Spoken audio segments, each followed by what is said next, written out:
नमस्कार साथियों, स्वागत है आप सभी का अंकित इंस्पायर्स इंडिया पर। मैं हूं अंकित अवस्थी। आप है मेरे साथ में एक ऐसी खबर पर चर्चा करने के लिए जिसमें अक्सर हम लोग जब सुनते हैं कि भारत के आसपास के जितने देश हैं, चाहे श्रीलंका हो, चाहे नेपाल हो, बांग्लादेश हो, पाकिस्तान हो, जिबूती हो, भारत को ध्यान में रखते हुए चीन के द्वारा हमारे चारों तरफ एक प्रकार से भूमिका इस तरह से तय की जा रही है कि भारत को घेरा कैसे जाए।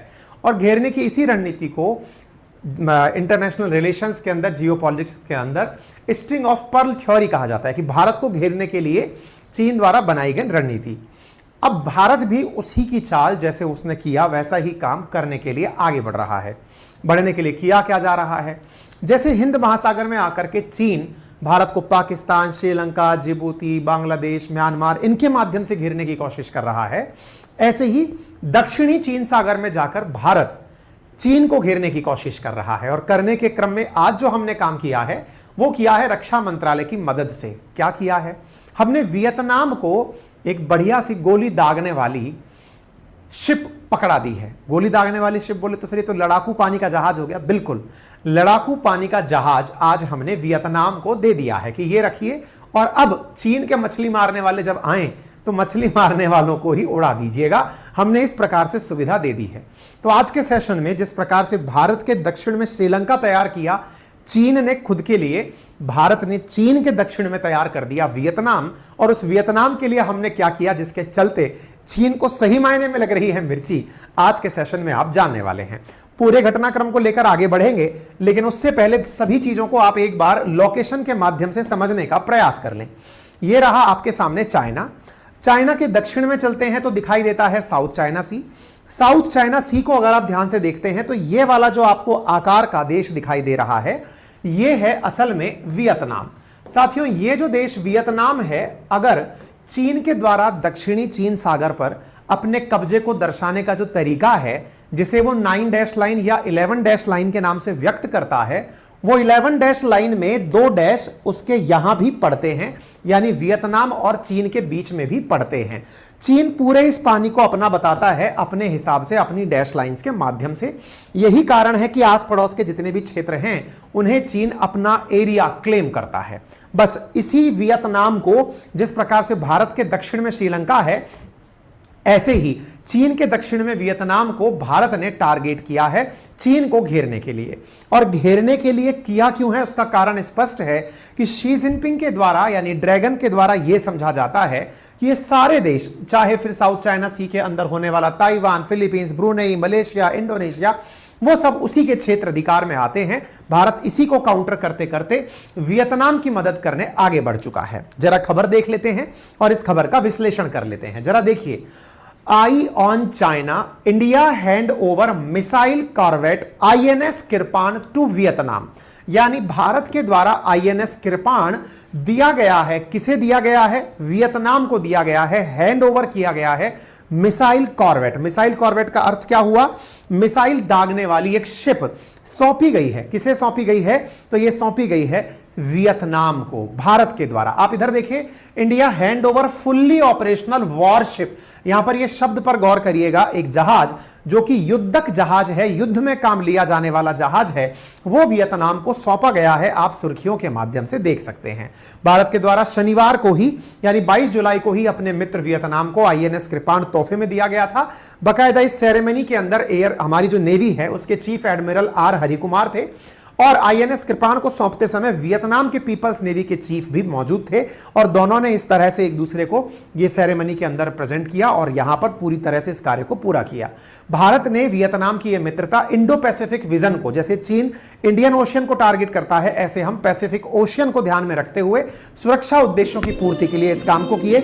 आप ऑफिशियल इस सेरेमनी को देख सकते हैं कि भारत के द्वारा एक युद्धपोत सौंपा गया है, एक युद्धक विमान पानी का युद्धपोत सौंपा गया है। यहां पर आप ये सेरेमनी देख सकते हैं आईएनएस किरपान को सौंपने की, जिसमें भारतीय नेवी के चीफ और फिलीपींस के नेवी चीफ आपस में एक दूसरे को पूरी तरह से इस घटना को हैंडओवर करते हुए देख रहे हैं। ये आईएनएस किरपान को जब इनको सौंपा गया तो वियतनाम के द्वारा इसका कैसे वेलकम किया गया, आप तस्वीरों के माध्यम से इसे देख सकते हैं। कितना ही मतलब एकदम अद्भुत नजारा आपको यहां दिखाई दे रहा है। कृपाण को पूरी मतलब जबरदस्त इज्जत के साथ में यहां पर आप उतरते हुए देख सकते हैं कि ये पूरा युद्धपोत अब सेवा देगा वियतनाम के लिए। और भारत ने वियतनाम को ऐसा क्यों सौंपा है, इसके अपने कारण है। आइए एक एक करके सबकी चर्चा करेंगे। शुरुआत कहां से हुई इस विषय की हम बताते हैं। आप जरा एक बार के लिए खबर देखें, 19 जून 2023 की आपको खबर दिखाई पड़ती है। द हिंदू लिखता है कि Rajnath Singh hold talk with Vietnamese defence minister. Bharat के द्वारा वियतनाम के रक्षा मंत्री के साथ में बातचीत की गई। दोनों देशों ने बातचीत करते हुए इस बात पर ध्यान दिया कि हम लोगों के बायलैटरल डिफेंस टाइज कैसे आगे बढ़ें और साथ में साउथ चाइना सी को लेकर के किस प्रकार से चाइना का जो असर्टिवनेस है या जो चाइना की आक्रामकता है उसे काउंटर किया जाए। आप यहां पर उसी के परिणाम स्वरूप देखते हैं 19 जून को ही यह डिसाइड होता है कि India gift Vietnam indigenously built warship INS कृपाण। यानी हमने तभी डिसाइड कर लिया था जब इनके रक्षा मंत्री हमारे यहां आए थे और वो इस बात पर चिंतित थे कि चीन द्वारा हमारे क्षेत्राधिकार का जो पानी है उस पर कब्जा दिखाने का प्रयास किया जा रहा है। भारत ने अपने डिफेंस स्टॉक में इन्हें आश्वस्त कर दिया था कि डोंट वरी, हम आईएनएस द्वारा आपको आईएनएस कृपाण हमारा सौंप देंगे। रक्षा मंत्री ने 19 जून को आईएनएस कृपाण देने की जब घोषणा की थी, वही 19 जून की घोषणा के बाद 28 जून को आईएनएस कृपाण चलता है, 2023 को रवाना होता है। 8 जुलाई को यह वियतनाम के कैमरॉन में पहुंचता है, जहां पर भारत ने इन्हें विधिवत रूप से इस ऑपरेशनल पूरी तरह जंगी जहाज को सौंप दिया। अब आप पूछेंगे क्या यह भारत में पहले से ऑपरेशनल था? जी हां, आईएनएस कृपाण भारत के लिए 1991 से सेवा में है। 12 जनवरी 1991 के अंदर यह कमीशन किया गया था। यह खुकरी क्लास कॉर्वेट है। यह नेवी की ईस्टर्न फ्लीट जो है उसका एक अहम हिस्सा था। यह 104 मीटर के करीब मतलब 90 मीटर के करीब लंबा है और 10 मीटर के आसपास यह चौड़ा है। इसका वजन 1450 टन है। इसमें मीडियम रेंज की गन लगी है। सामान्यतया कोस्ट गार्ड के द्वारा जो मछली पकड़ने लोग आते हैं उनके लिए, अपनी सीमा कोस्ट गार्ड की रक्षा के लिए मीडियम रेंज गन काम में आती है। साथ में यह मिसाइल और दूसरे वेपन से भी लैस किया जा सकता है। ठीक है, आईएनएस कृपाण को हमने इन्हें प्रिफर्ड सिक्योरिटी पार्टनर के नाम पर इन्हें सौंपा है ताकि चीन की हरकतों पर लगाम लगाई जा सके। यह है हमारा आईएनएस कृपाण जो कि हमारे पास खुखरी क्लास का है। इस पूरी घटना को आप यहां पर सुर्खी में देख सकते हैं, 22 जुलाई की सुर्खी निकल कर आती है। साउथ चाइना सी में वियतनाम के सामने चीन क्या परेशानियां पैदा करता है, हम उनके बारे में आपको बताते हैं। देखिए बात यह है, भारत और वियतनाम लंबे समय के मित्र हैं। इवन 1979 में भी जब वियतनाम चीन युद्ध हुआ था उस समय भी भारत वियतनाम का पक्षधर था। भारत ने वियतनाम के साथ में यह डिसाइड किया हुआ है कि सिक्योरिटी टाइज को यह आगे ले जाकर बढ़ाएगा। इसी के चलते 9 जून को भारत के द्वारा 12 हाई स्पीड गार्ड बोट्स भी कंस्ट्रक्ट करने का निर्णय लिया गया $100 मिलियन के डिफेंस लाइन ऑफ क्रेडिट के तहत वियतनाम के लिए। ये 9 जून 2022 की आप खबर देख रहे हैं। अर्थात वियतनाम की बहुत बड़ी समस्या क्या है कि जो उसका कोस्ट लाइन है वहां पर चीनी जहाज मछली पकड़ने के लिए बॉर्डर तक चले आते हैं। ऐसी स्थिति में उसके बॉर्डर की हिफाजत के लिए बहुत ज्यादा जरूरी है कि उस बॉर्डर पर मंडराने के लिए उनके पास भी डिफेंस बोट्स हों। तो भारत ने 100 मिलियन का डिफेंस लाइन ऑफ क्रेडिट इन्हें सौंपते हुए 12 हाई स्पीड गार्ड बोट बनाने का निर्णय लिया कि आपको हम नाव देंगे जो आपके बॉर्डर की सुरक्षा कर पाएंगी। आपको याद होगा कुछ दिनों पूर्व, आज से लगभग 8 दिन पूर्व, हमने एक सेशन किया था अंकित इंस्पायर इंडिया पे, जिसमें हमने कहा था कि यदि रूस ने हमसे मांगा कि हमें ब्रह्मोस चाहिए तो दुनिया की सबसे तेज जो क्रूज मिसाइल है भारत वो रूस को सौंपने को तैयार है। आपको उसी समय हमने एक चीज और बताई थी कि दुनिया के 12 देश ऐसे हैं जो भारत से ब्रह्मोस चाहते हैं। हमने इसी सेशन में बताया था उन 12 देशों के अंदर वियतनाम भी वो देश है जो हमसे क्रूज मिसाइल चाहता है। यानी एक प्रकार से यूं समझिए कि भारत वियतनाम को अपने द्वारा ये वेपन सौंप करके उन्हें समृद्ध कर रहा है, मजबूत कर रहा है। और भविष्य में जिस प्रकार से हमने $100 मिलियन के लाइन ऑफ क्रेडिट पर उन्हें बोट बनाने का काम लिया है, 12 बोट्स बना रहे हैं, आईएनएस कृपाण बना रहे हैं, भविष्य में ब्रह्मोस देंगे, ये सारी चीजें दिखाती हैं कि भारत वियतनाम को मजबूत कर रहा है। और अगर भारत के द्वारा ये नेगोशिएशन वियतनाम के साथ शुरू होता है तो ये अपने आप में बड़ी बात है। और विशेष रूप से तब जब भारत उस इंडो पैसिफिक क्षेत्र के अंदर, विशेष रूप से साउथ चाइना सी के अंदर अन्य देशों के साथ भी, फिलीपींस के साथ, इंडोनेशिया के साथ भी ब्रह्मोस को लेकर चर्चा में है। ठीक है, आप यहां पर देख सकते हैं, हम लोग इस तरह से इसको देख रहे हैं। अच्छा, एक चीज और मैं आपको यहां बता दूं, इन दोनों के बीच में गल्फ है, वियतनाम के बीच में और चाइना के बीच में, जैसे गल्फ ऑफ टॉमकिन के नाम से जाना जाता है।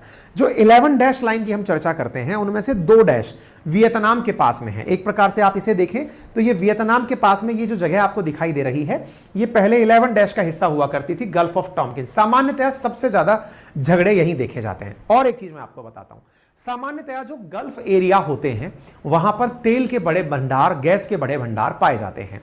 यही कारण है कि आपके दिमाग में एक बड़ा प्रश्न जो इतनी देर से बन रहा होगा कि भारत को इससे फायदा क्या होगा, उसका जवाब भी यही छिपा हुआ है कि वियतनाम की इतनी बड़ी कोस्ट लाइन और साथ में गल्फ का एरिया इसके पास होना इसे बहुत ज्यादा महत्वपूर्ण बना देता है। किस प्रकार से?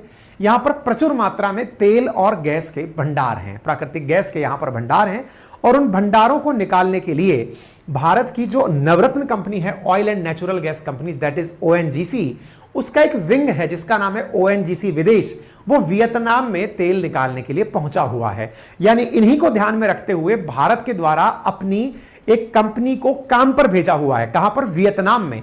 ऐसी स्थिति में हमारी ओएनजीसी विदेश को कहीं कोई नुकसान ना पहुंचे, इसी वजह से भारत इन्हें डिफेंस के साथ मजबूत कर रहा है कि हमारे हित यहां पर मजबूती से बने रहें। ठीक है ना? तो उम्मीद है कि आप लोगों को यह बात समझ में आ गई होगी, गल्फ ऑफ टॉमकिन की कहानी समझ में आ गई होगी। और रही बात इस चीज की कि जिस प्रकार से स्ट्रिंग ऑफ पर्ल के माध्यम से भारत को घेरने का प्रयास करता है चीन, भारत इस प्रकार से वियतनाम को घेरने की जो रणनीति बनाता है, इसे हम स्ट्रिंग ऑफ पर्ल की तरह से ही नेकलेस ऑफ डायमंड के नाम से जानते हैं। ठीक है? ये नेकलेस ऑफ डायमंड है जिसमें हम वियतनाम को, चीन को घेरते समय वियतनाम को मजबूत करते हैं, इधर जापान को मजबूत करते हैं, मंगोलिया को, ईरान में चाबहार को, इधर ओमान में दख्म को, इधर अजम्पशन आइलैंड सेशेल्स में, और इसी तरह से फिर इंडोनेशिया के अंदर और सिंगापुर के अंदर। यानी चीन को घेरने के लिए हमने स्ट्रिंग ऑफ पर्ल के चारों तरफ भी अपनी एक पूरी कवायद की हुई है जिससे हम चीन को होल्ड कर सकते हैं।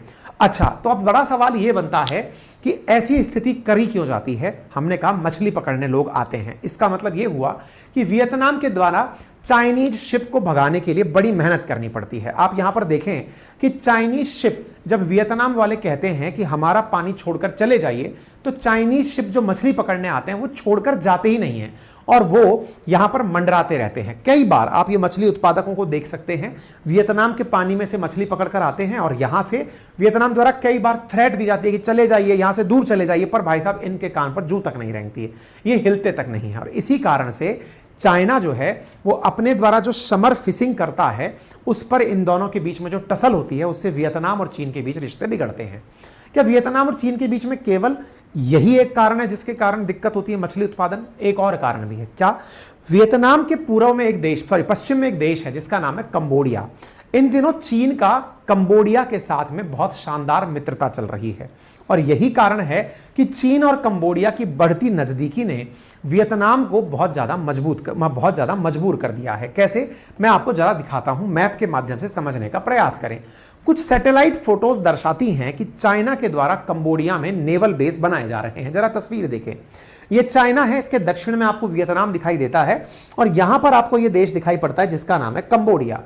कंबोडिया और चाइना आपस में मिलकर इस तरह से रणनीति बना रहे हैं कि वियतनाम को दोनों तरफ से घेरा जा सके। यही कारण है कि वियतनाम की मजबूरी है कि वो अपने आप को बड़ी मजबूती के साथ इस पानी के अंदर लेकर खड़ा रहे और भारत उसी को वही सुविधा देने के लिए यहां पर पहुंचा हुआ है।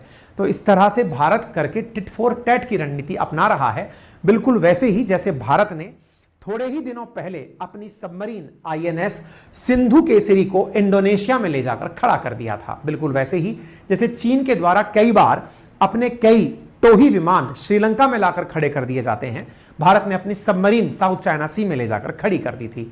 यह दर्शाता है कि भारत साउथ चाइना सी को लेकर उतना ही एग्रेसिव है जितना चीन इंडियन ओशियन को लेकर के है और यह हमारी इंडिपेंडेंट सोच को दर्शाता है, हमारे द्वारा अपने आप को स्वतंत्र विचारधारा का मापक समझाता है। उम्मीद है आप सभी साथियों को यह बात अच्छे से समझ में आई होगी।